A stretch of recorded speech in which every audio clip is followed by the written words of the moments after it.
Donc on voit tout ce que peut apporter finalement cette zéro séparation à la fois chez le nouveau-né et chez ses parents.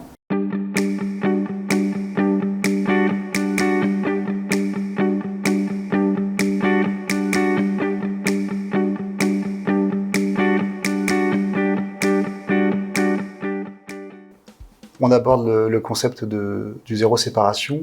Qu'est-ce que c'est ce concept ? Eh bien, le concept, il est lié au fait que les services doivent s'organiser pour permettre la présence en continu des parents auprès du nouveau-né hospitalisé, depuis la salle de naissance jusqu'à la sortie d'hospitalisation. C'est ça le principe d'une zéro séparation. Et alors, pourquoi c'est si important ce concept de zéro séparation ? Alors, ce concept, il est absolument fondamental, à la fois pour les nouveau-nés et pour les parents.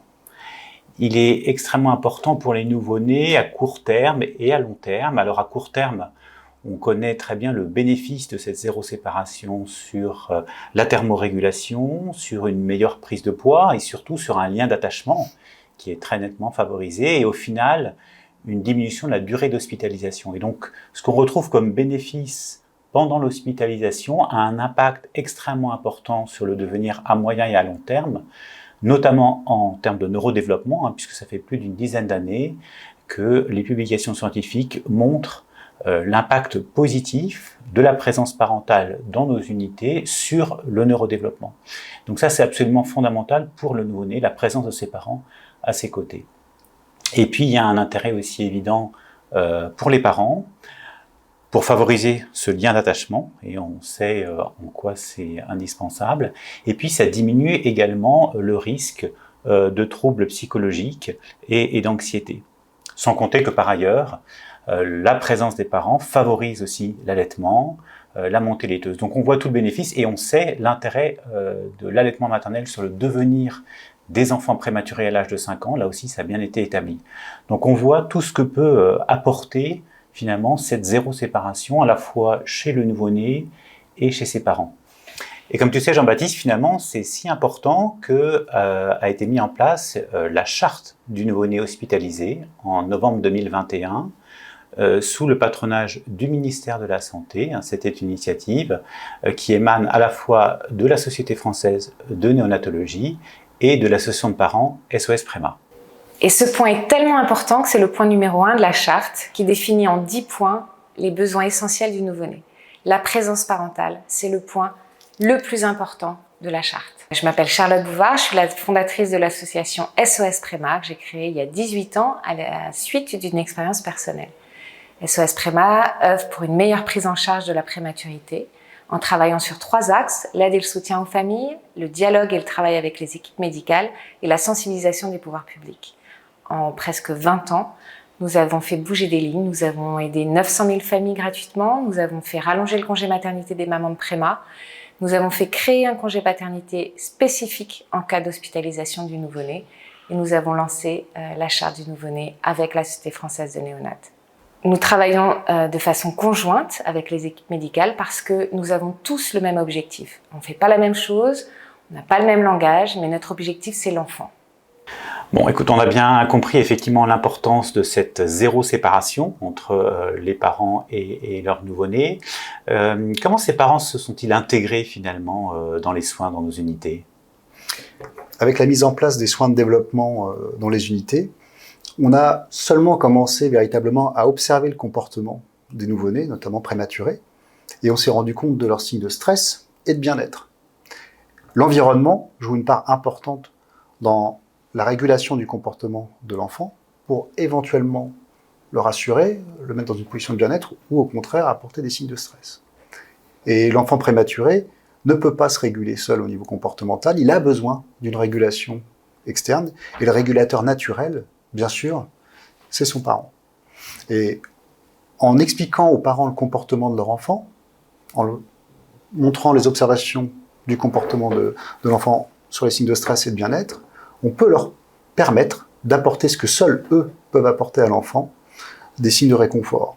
Le pot à pot, régulier, quotidien, prolongé avec ses 2 parents, apporte à l'enfant des signes de bien-être. L'endormissement est plus facile, Les phases de sommeil sont prolongées. L'enfant peut aussi être porté dans ces signes d'éveil avec les soins réalisés avec ses parents, des moments d'éveil qui sont brefs, mais qui sont soutenus par la voix de la mère, par son odeur, par son toucher. Et ça, les parents, si on ne leur explique pas, ils ne peuvent pas s'intégrer comme ça dans les soins. L'objectif du zéro séparation, de la présence des parents, c'est de pouvoir apporter tout ce bien-être à l'enfant. Et au-delà du bien-être. Oui, en effet, parce que les soins techniques dont dépend l'enfant, tout le monde l'apporte. Le soin apporté par le parent, seul le parent peut l'apporter. C'est irremplaçable sur le plan sensoriel, sur le plan de ce que l'enfant reçoit comme réassurance. Les scores de douleur sont plus faibles lorsque les parents sont présents, lorsqu'ils participent aux soins, lorsque là encore les séances de peau à peau sont régulières. Et puis, du côté du développement de l'enfant, la présence des parents va porter ce développement. L'allaitement va être soutenu, on sait tout le rôle de l'allaitement dans le développement tardif de l'enfant. Et donc c'est un soin à part entière, au-delà même des soins techniques qu'on peut apporter à l'enfant. Alors en fait, comment ensuite en pratique le service a-t-il pu favoriser cette zéro séparation ? Zéro séparation, ça a d'abord été une réflexion à partir de la salle de naissance vers le transfert dans le service. Et depuis plusieurs années, on propose un fauteuil équipé pour que les pères, notamment, puissent descendre avec leur bébé en peau à peau, après avoir bien sûr fait une première rencontre avec la maman, et ensuite être amené dans le service avec l'équipe pour accueillir l'enfant et sa famille dans les chambres de réanimation néonatale. Les hospitalisations pour les nouveau-nés prématurés sont prolongées plusieurs semaines, et c'est donc un lieu de vie aussi pour les familles, pour les parents. Et donc, dans le service, nous avons équipé la salle d'accueil des parents d'une cuisine pour que les repas puissent s'y dérouler à proximité de leur bébé et de la chambre de leur enfant. Depuis maintenant 2 ans, nous avons proposé, y compris en réanimation, des chambres familiales, avec dans la chambre de réanimation un canapé lit pour les 2 parents, la possibilité d'être au calme avec un rideau qui leur permet d'avoir des moments d'intimité. On a également proposé des fauteuils de peau à peau confortables pour que les parents puissent faire des séances de peau à peau prolongées. Et puis le mobilier de la chambre a été modifié, proposé pour que ce soit un environnement plus chaleureux pour la famille et le bébé en réanimation. Et donc tout ça, ça a été possible grâce à une collaboration entre le CHU de Nantes et une association, l'association BERS notamment, qui a permis l'implantation de structures d'accueil pour les parents.